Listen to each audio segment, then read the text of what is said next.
We're here with Kings College football coach Jeff Knarr. Coach, we're heading into our season opener on Saturday with a historic night game against Moravian College at 6 p.m. Let's talk about training camp and how things went for the team. How did your camp wind up going? We felt our camp came out well. The kids came back and they were, in good shape, and the strength levels were good. The team chemistry picked up, where it left off in the spring, and welcoming the new guys.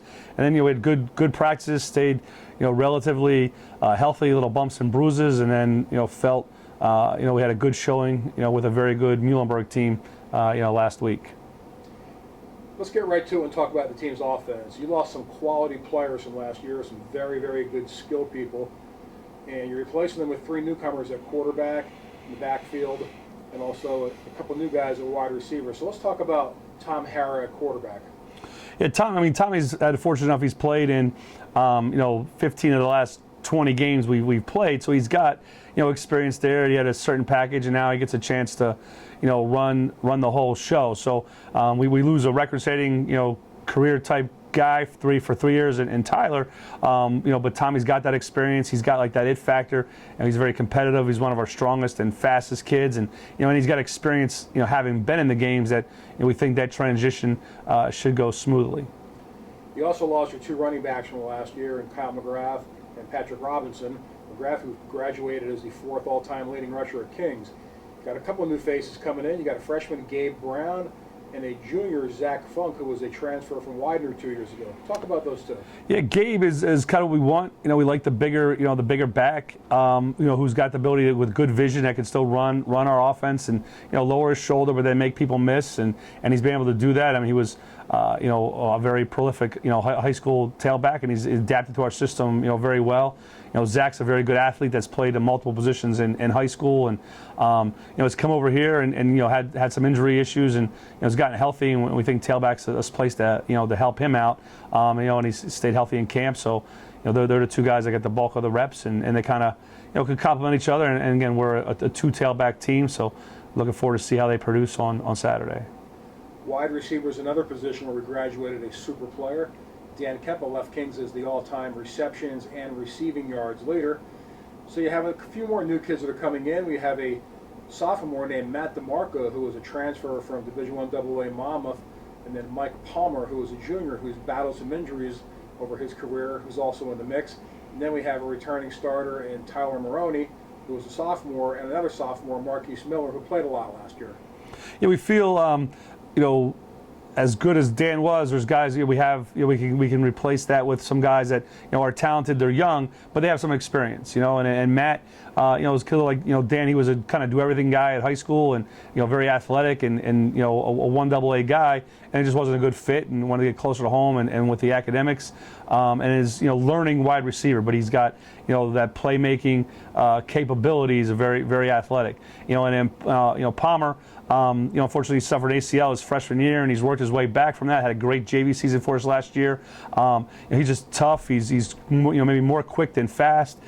Great hands, and he just had a great camp. Now he's 100% healthy. And then Tyler Maroney and Marquise Miller were had to play as freshmen for us and done a good job. And then they're still in the rotation and going to play a lot as sophomores and still learning from the wide receivers. We think we have 4 guys that we can interchange and rotate through. To really give us a good mix there. And then the 5th guy is a senior, Dylan Flahart, who's having a great camp and a great off season. So we have 5 guys to kind of be able to spread the ball around and keep our passing game where it needs to be. And the tight end position, you have another returning starter and junior Jay Thomas, who has really enjoyed a nice first 2 years at Kings. And then the backup looks like it's probably going to be senior Danny Lynch, who has been with the program for 4 years now.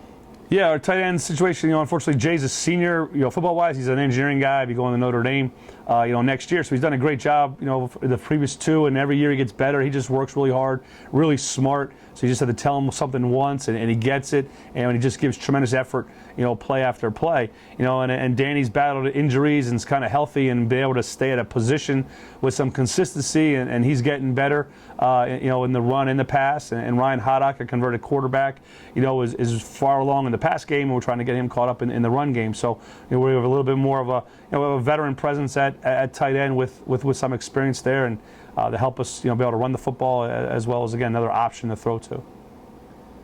With all the young players that you have, it's nice to know that you have a veteran offensive line returning, led by senior center Mark Vetterline, and he's joined by fellow returning starters Andrew Zub at guard, Evan Foster at tackle, and Jake Dever at the other tackle.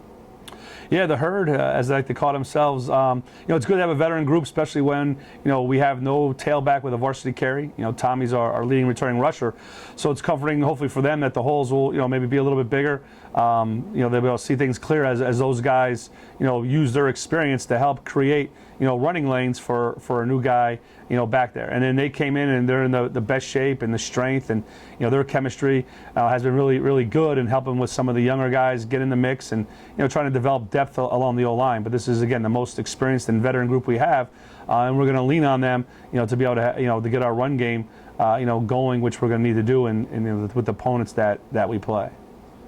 With the offense having a lot of newcomers, you have no such problem with the defense, as really there's 10 starters back, and other players, in fact, who have started at some point over the course of their career. When we look at the linebackers, that's the leading unit for Kings in our estimation. We have a all-conference returnee in Bobby Russell, and then we have a fifth-year senior in Chad Curtis, who's back after missing last season with an injury. And then we have two more starters in sophomore Hassan Maxwell and senior James Burke. So talk about that linebacking core. Yeah, there were a lot of productivity, a lot of experience that we need to build on. And like you mentioned, our defense is experienced, and the key for us was to find, that quality depth to match the guys that were on the field from there. But our linebackers are our veteran core. I mean, Bobby is having a great camp. I mean, he's been everything we thought since we recruited him. Expect big things from him. And then Chad, Chad's been a great player for us. Unfortunately, missed the injury and really didn't take long to shake off the rust, and is kind of back to where he was in 2013. Hassan did a great job. Last year we had to try to find a guy to replace Chad. Hassan did that, but he feels more comfortable, inside. So he's been doing a good job there. And then James Burke was an inside guy. He moved to outside last year, and as the year went on, he figured that out. He's more comfortable on the outside. So our linebacking play this preseason has been very, very good, and we're excited to see them on Saturday. In the secondary, you also have a lot of guys who have played a lot during the course of their career. Three in particular who have started a number of games, in senior safety Anthony Martuccio, and a pair of other seniors in cornerback Justin Burke and Tyler Majasic. And then we have sophomore Jake Minetti, who also played a lot last year as a rookie, and he's also at safety. Yeah, I mean, from our secondary, I mean, just look at our corners, with Burke, and then, Majasic, and then you got, sophomore, Justin Foster, and then, Tyler Cruz. I mean, there's four guys that have played. Unfortunately, they've suffered injuries, but they can stay healthy. We're four deep at corner that, I think anybody would love to have, any of those four guys. And then Martuccio, he's been back there forever, at safety. And then, Jake Minetti was, again, a top, recruit as of last year. Did a great job as a freshman, getting in the mix, and then nickel and dime, a special teams guy, and he's made a nice transition into the other safety, safety spot. They communicate well with each other. They have range, and then they're physical and not afraid to tackle. So again, it's a veteran group that we're going to, lean on to control the passing game from our opponents. The defensive line is a little bit of an interesting story, because on paper they look like veterans because you have two senior starters and one junior. But the three of them haven't played a ton over the course of their career. Gary Paulson has probably played the most. Michael Martina really only got a lot of quality time last year, and then Brian Hicks has kind of been in and out of the lineup during the course of his career. Yeah, that's the concern there was the develop quality depth at this linebacker and DBs, but also we needed depth to play for us on the D line. We're going to play more than three guys with the defense that we play, and then those guys have experience without time. Martina developed for 2 years, kind of put some weight on, had a great junior season, very productive for us. Gary's been right in there banging away since his freshman year. He's had his best camp by far, and then B. Hicks has had some injuries and worked really hard to get himself in the best shape that he has, and he's having his best camp. So those three lean on them, as they're the three that have played in varsity football games. But then the key in camp was develop some good depth behind them, and Jacoby Forsman is a sophomore, has given us some reps as anchor, our end, and our nose. Chris DiGaetano, a transfer coming in has helped us out at nose, and then some of the freshmen, Anthony Piletsky, Jordan O'Hearn, helped us establish some depth, as we got to play more than three guys and try to play six if we can. So that was the key in camp. and then those older guys on the D line are having their best camps. So we're going to lean on them and develop the young guys. Looking ahead to the special teams, we have our returning starting kicker and punters back. The kicker, Mikhail Kenesevich, and the punter, Eric Henke. Eric certainly is probably one of the best punters in the conference, I would say. And I would agree. And the big thing we always work with Eric is consistency. Eric is a free spirit, and then sometimes he just needs to focus and realize how good Eric can be. And he's starting to realize that, I'm not just saying that he is very talented, and we're starting to see more consistency, day in and day out with Eric, because he is a weapon, and we're not afraid to use them, and then his personality, bodes well back there. He doesn't get rattled or frazzled with things, and he just catches it and then punts it and does a very good job with that. And as a junior, we think he is an all-conference caliber punter, and we're excited for his opportunities this year. And then Mikhail, no one works harder than Mikhail. I mean, he's committed to being the best kicker that he can with his kickoffs and his field goals and his PATs, and he's working hard to improve his field goals. And then he's the only conference kicker last year to make every PAT. So he's done some good things, and he knows he's got room to improve. And the best thing on Mikhail is, again, you don't have to tell him a whole lot. You have to basically pull him back, because he's a tireless worker. In the return game, you lost a real quality person in Kempa, who was not only a star receiver, but he was also one of the national leaders in kickoff returns. So you have two guys that are going to be back there, in Justin Burke and Matt DeMarco. So talk about the return game. Burke's got experience back there, plus he's got that good personality. I mean, you can get guys to be kick returners, but the key was who's going to be a punt returner, because there's some courage and toughness involved, and and Burke has that without any shadow of a doubt. So he's been easily transitioned into our punt guy.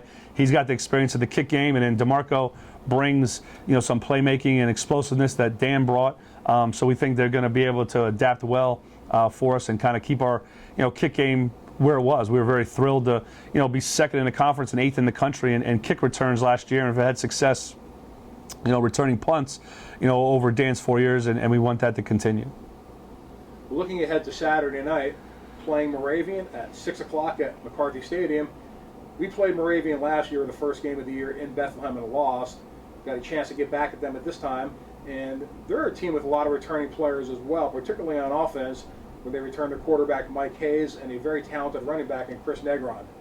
Yeah, I mean, they're a very veteran group, picked to do very well in their conference. This is going to be a great test. I mean, the quarterback, he showed great poise last year in his first college start against us, and was very effective and efficient, and only got better as the year went on. So we think they're going to put more on his plate to start, and then Chris Negron, and then the Redmond kid who's a receiver and a running back. I mean, those two guys are explosive playmakers. Either they hand them the ball or throw them the ball. And then again, they're a veteran group that did well, and are probably trying to have poised to have another good season. So it'll be a great challenge for our defense on Saturday. Moravian also has a number of players back on offense, including senior defensive back Anthony Orlando, whose father, Bo Orlando, was a local Berwick product, but was also an NFL player. So talk about Orlando and the defense of Moravian as a whole. Yeah, and they return, I think they're secondary with him, and then the McCarthy kid and the Noah Miller kid.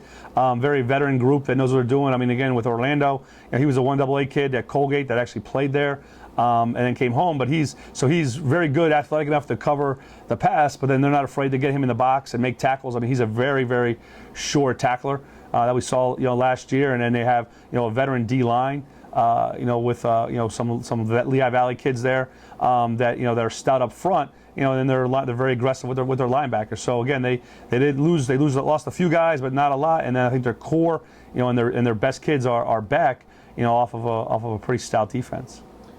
And finally, Coach, let's just talk about the game in general. It's the first ever night game at McCarthy Stadium. How excited are you guys to play the first ever evening game here at Kings? Our kids are really excited about it. They're looking forward to that opportunity, because I think at night just a different atmosphere. There's a little bit more of electricity, more of a sense of excitement in there. These kids all, for the most part, grow up playing Friday night football in a high school, and it's more exciting, Friday nights, in the areas where our kids come from, Pennsylvania, New Jersey, to take high school football, Maryland, Delaware, very seriously, and that night just adds an element of excitement, to the game, and then be able to kind of bring the night game here to Kings. Our kids are excited to usher that in, and hopefully this will be the first of many more to come, throughout the years.